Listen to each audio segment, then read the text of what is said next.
5월 17일 화요일 위로와 치유의 가정예배를 드립니다.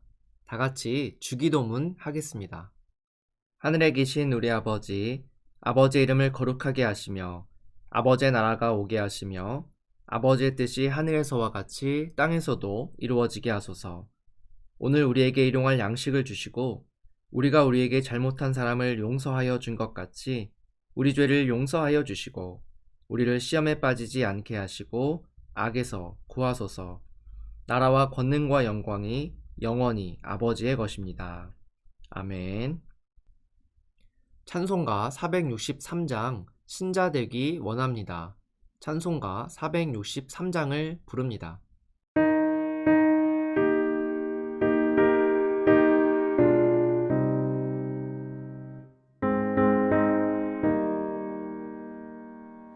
신자 되기 원합니다.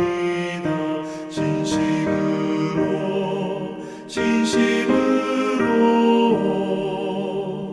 신자 되기 원합니다.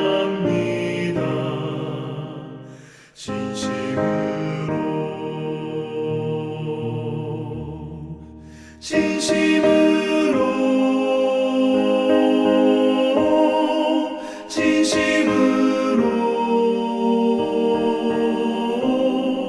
신자 되기 원합니다.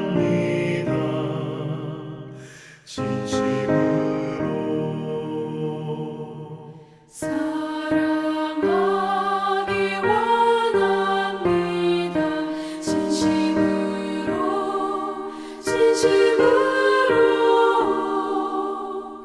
사랑하기 원합니다.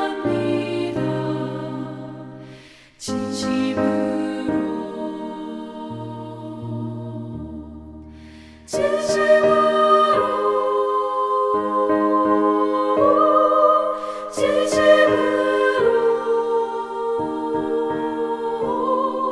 사랑하기 원합니다.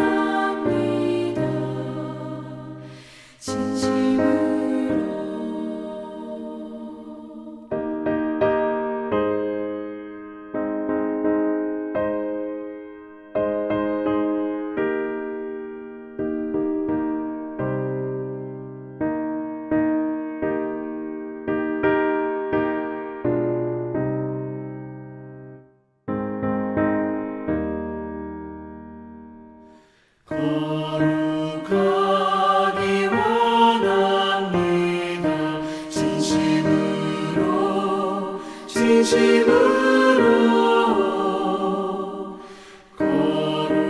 거룩하기 원합니다.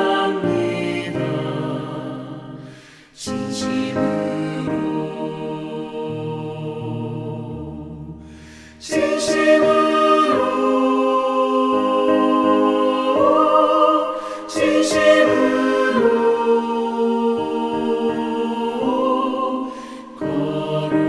거룩하기 원합니다.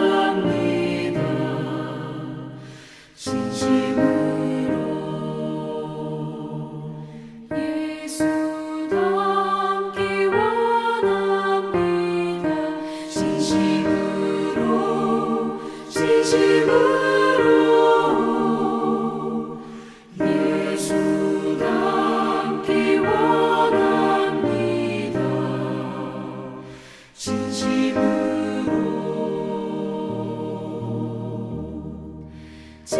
진심으로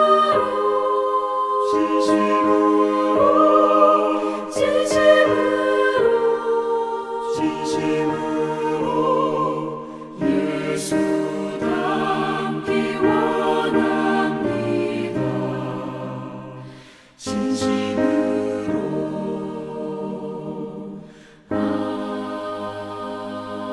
아멘.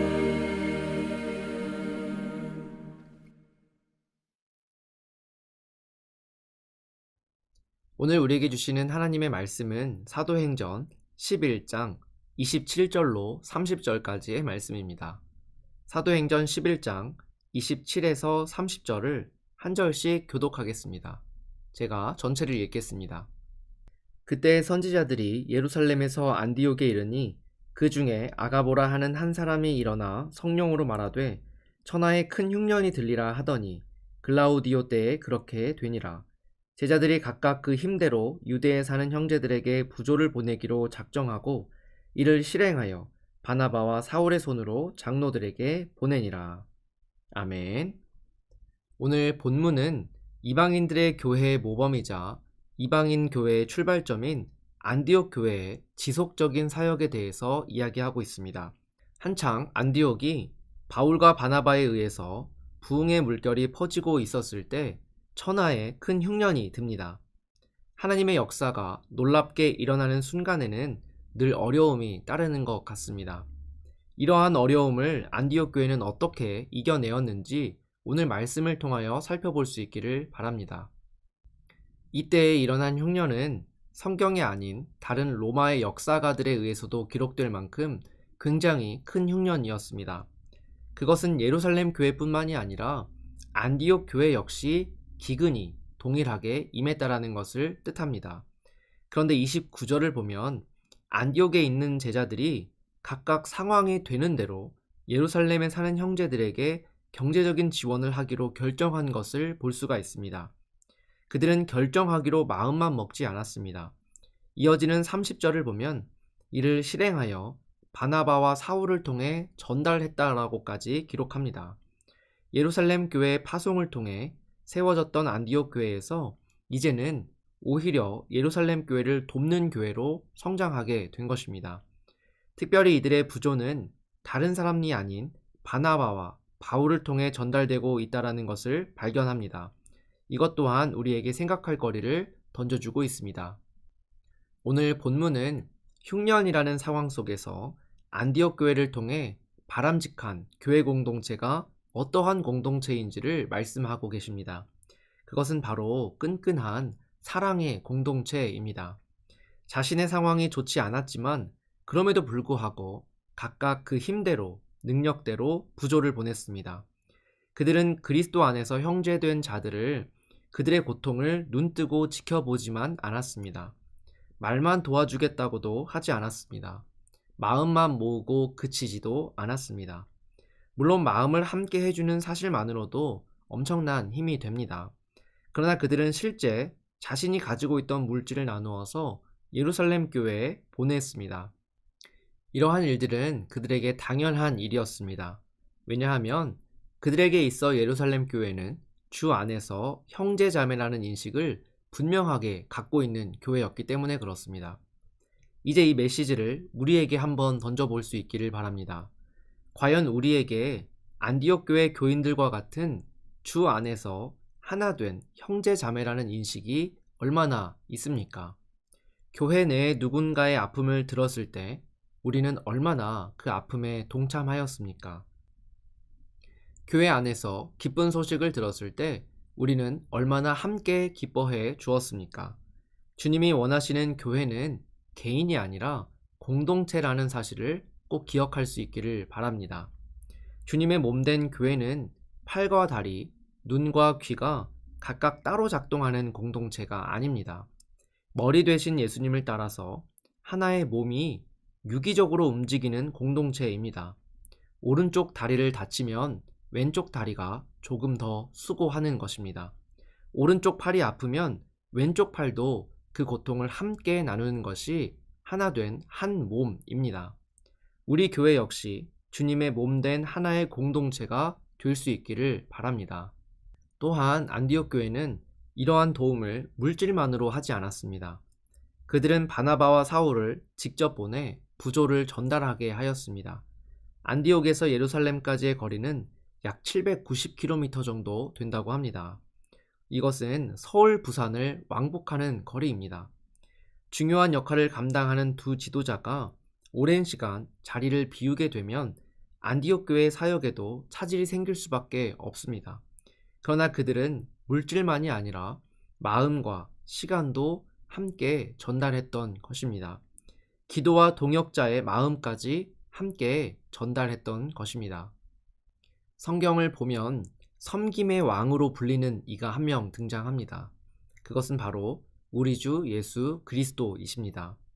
예수님은 선택받은 주의 백성들을 위해서 물질과 시간뿐만이 아니라 자신의 생명까지 아끼지 않고 내어주셨습니다. 그분의 섬김 앞에 우리는 과연 무엇을 드리고 있습니까? 단 1분이라도, 단돈 1,000원이라도 우리의 시간을, 우리의 물질을, 우리의 이웃을 위해 섬길 수 있기를 바랍니다. 예수 그리스도께서 값주고 사신 우리의 형제자매를 한 몸으로 생각할 수 있기를 바랍니다. 어떠한 것이 진정 가치 있는 것인가 하는 것은 어려운 상황에서 드러나기 마련입니다. 우리가 가치 있는 성도가 되기를 바란다면 나보다 더 어려운 사람을 살필 수 있어야 하겠습니다. 섬김의 왕이신 예수님을 따라 우리도 섬김의 자리로 나아가는 교회 될 수 있기를 축복합니다. 다 같이 기도하겠습니다. 어려운 이웃을 외면하지 않는 성도 되게 하옵소서. 함께 기도합니다.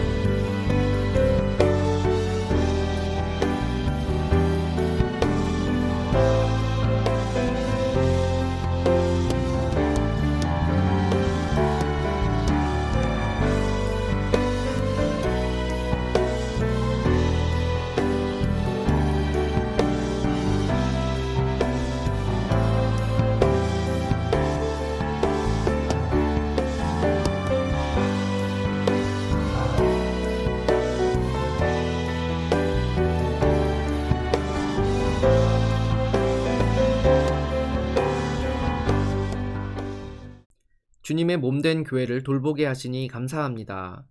한마음 한뜻으로 서로를 돌보며 사랑하며 예수 그리스도의 사랑을 실천하는 성도 되게 하옵소서. 예수님의 발자취를 따라 우리의 삶을 드리오니 마음과 정성을 받아 주옵소서. 예수님의 이름으로 기도합니다. 아멘.